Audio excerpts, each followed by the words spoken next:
Okay, today's video is on neurotransmitters and weight loss. This video topic will be super exciting to those of you who have struggled with weight loss. It deals with brain health and weight loss. Now, could it be that weight loss is all in your head? Or to be more accurate, could it be that weight loss is all about your brain and neurotransmitters, also called neurohormones? Now, in this video, we're going to talk about how neurotransmitters can affect your ability to lose weight.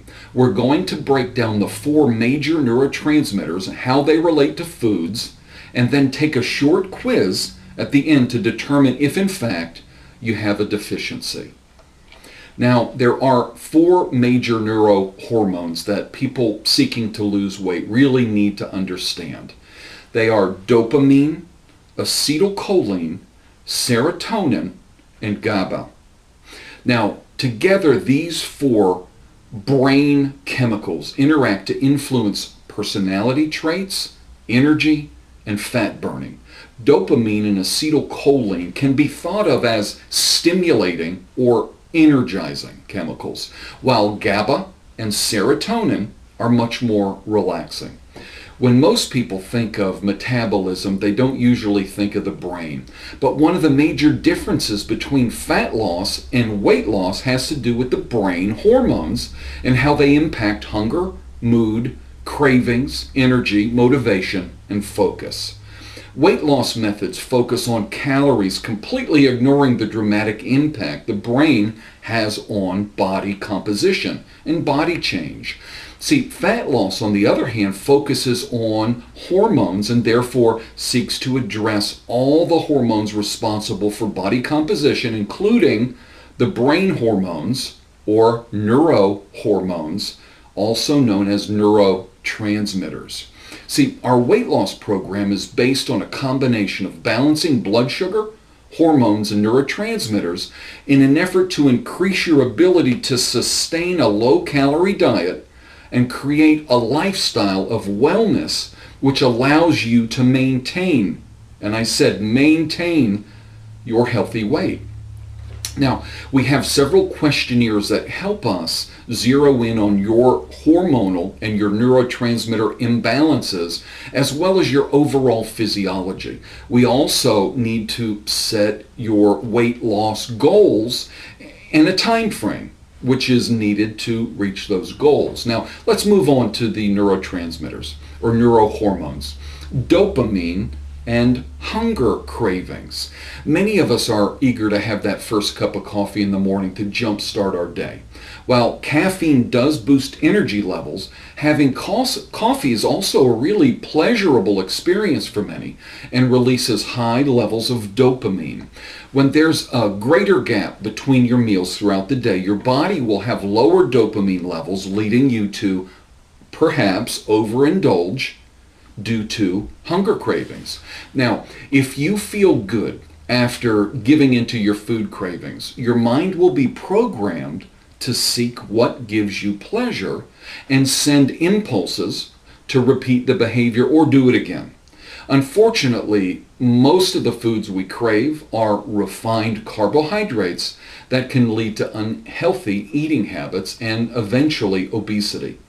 These feel-good or the feel-good mood that you associate with sweets and sugar and carbohydrate actually triggers reward networks in your brain that can be difficult to reverse. There are findings that have been published in Nutrition and Metabolism which support the idea that dopamine plays a significant role in hunger cravings and directly affects weight gain and weight loss. With that in mind, don't you think that a comprehensive weight loss program should address this issue of balanced neurotransmitters and neurohormones? Now, the first thing you should do when you have a craving is to eat. And I know that this may sound counterintuitive, but regularly eating healthy foods actually ensures stabilized dopamine levels in the body, and this is important. Dopamine energizes the brain and is key in allowing us to experience pleasure. Dopamine allows us to stay focused, energized and motivated.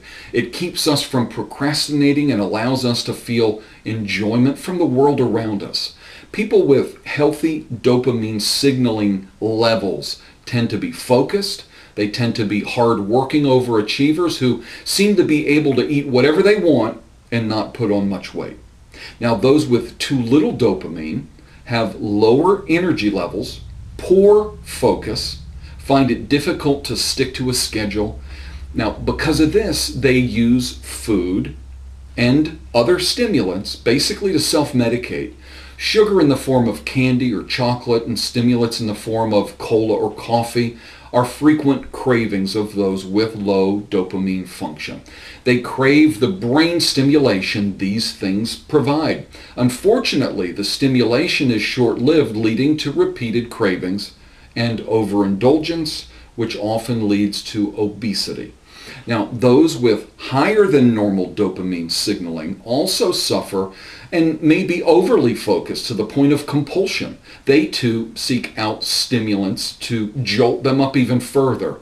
But the goal for fat loss is to have a dopamine signaling system that regulates and balances, providing sustained energy focus and motivation.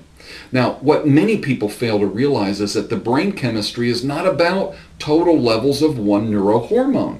Instead, it's about how the brain hormones regulate and relate to one another. That makes all the difference in the world and is key. Now, let's do a brief dopamine craving quiz. See if maybe you have a dopamine deficiency. Do you have late night snacks at least 1 or 2 nights a week? Do you keep eating even after you know you're full? Are you irritable or tired when you cut down on your favorite foods? Now, if you answered yes to any of these questions above, then of course you have low dopamine levels. So consider that. So you can see how hormones and dopamine in particular can affect diet and weight loss. Now, let's move on to acetylcholine. Acetylcholine is an energy-producing brain chemical. It's mainly involved in processing speeds. So the processing speed of the brain and manifests itself in the ability to recall events, numbers, and names, as well as quickly solve problems and a capacity to resist brain fatigue. Those with low acetylcholine function will frequently forget numbers, be unable to recall a name despite knowing a face, and may often forget where they left their keys or their wallet. These individuals will often crave fat, since fat is a rich source of choline, which is one of the building blocks of acetylcholine. So a craving of fried foods, hamburgers, pizza, as well as a love of creamy desserts like cheesecake and ice cream may be a sign of low acetylcholine levels. Things like eggs, avocado, nuts, and seeds are good acetylcholine foods. Moving on to GABA. GABA is a relaxing brain chemical. It gives us the ability to quickly shut down and relax. Those with a strong GABA personality don't seem to stress much. They tend to be more carefree and often seem content and relaxed compared to others. These are frequently the people who fall asleep as soon as their head hits the pillow. They rarely, if ever, feel anxious and usually feel little need to overindulge. Now, Valium is a drug that works on GABA. Those who have low GABA function feel an inability to shut down and often suffer from anxiety. They tend to be shy and unsure individuals who play it safe. They also tend to eat way too much, way too fast. Now, GABA is also involved in pain management. So those with low GABA function may be sensitive to pain and often deal with conditions brought on by stress and anxiety. Stress headaches, irritable bowel, and heartburn can frequently be an issue. So people low in GABA frequently seek out starch but are really content eating anything as long as there's a lot of it to fill them up. So low GABA people are emotional eaters in the truest sense of the word. You may be starting to see yourself in some of these symptoms that are associated with neurohormones or neurotransmitter imbalances. All right, we're going to move on and finish up with serotonin. So why is serotonin so crucial when it comes to weight gain? Well, many women respond to a lack of serotonin in the brain through a fierce carbohydrate craving. Carbohydrates help the body make more serotonin by allowing the precursor to serotonin, which is tryptophan, to more easily cross the blood-brain barrier. Once tryptophan arrives in the brain, more serotonin can be produced. So, generally speaking, an intense craving for sweets and other carbohydrates is your body's way of facilitating the production of more serotonin. The problem is that women who have a serotonin deficiency often have a heightened pleasure response to carbohydrates, which can reset the cravings for still more sweets. And too often, women blame themselves for giving into these cravings because they don't realize that there is a very real physiological explanation for their cravings, not a lack of willpower. This is one of the reasons our weight loss program is so powerful and so effective. See, this pattern can lead to a lot of self-criticism, making anxiety and depression common in women with neurotransmitter imbalances. Between the emotional issues and the cravings, some women come to believe that they are compulsive eaters, feeling as if there's really nothing they can do to change that pattern. But there are many ways to break out of this cycle. Once we quiet the physiological cravings, we make it much easier to address any emotional eating disorders. So, serotonin is one of the relaxing chemicals in the brain. Serotonin is a neurotransmitter that impacts how we feel about ourselves and the world around us. People who have a balanced serotonin level wake up, they look in the mirror, and they like who they see. They look outside and appreciate the day. Serotonin gives us a sense of well-being and a confidence in the world around us.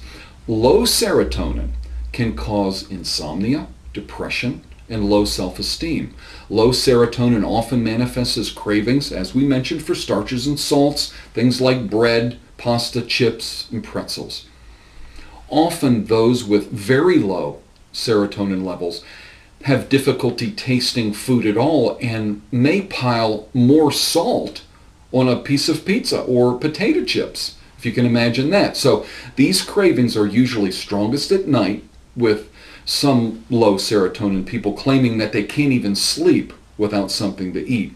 They often feel unsatisfied if starch is not part of the meal and struggle more than others if they attempt a low carbohydrate diet. People with low serotonin are the consummate pessimist and are unable to take coaching or feedback from almost anyone. Nothing and no one is ever good enough for those with low serotonin function. I hope you're not thinking of a family member right now or yourself.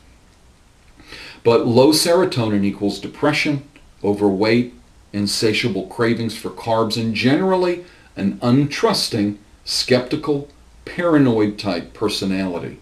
So I'm sure that you don't have all those qualities or those symptoms, but by now you have to be able to see how important balancing your neurotransmitters or your neurohormones is to a successful weight loss program.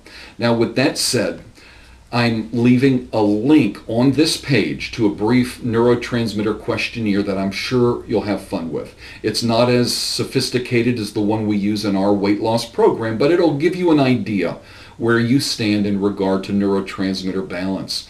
There will actually be a link on this page. You click the link and it will download to your computer. You should see it on the bottom of your screen. You click on that, it'll open up in your computer. You can print it or you can just read it and see where you fit in. But on the next and final video, I'm going to review the plan, the complete weight loss plan, the plan benefits, associated costs, and the phases. I'm going to talk about how the program works from start to finish. At the end of that video, you'll need to enter your name and email address one more time. There is no obligation to join by any means, but this will allow you, if you choose, to interview for the program in the future. If your name isn't on that list, we can't set up your totally free initial interview.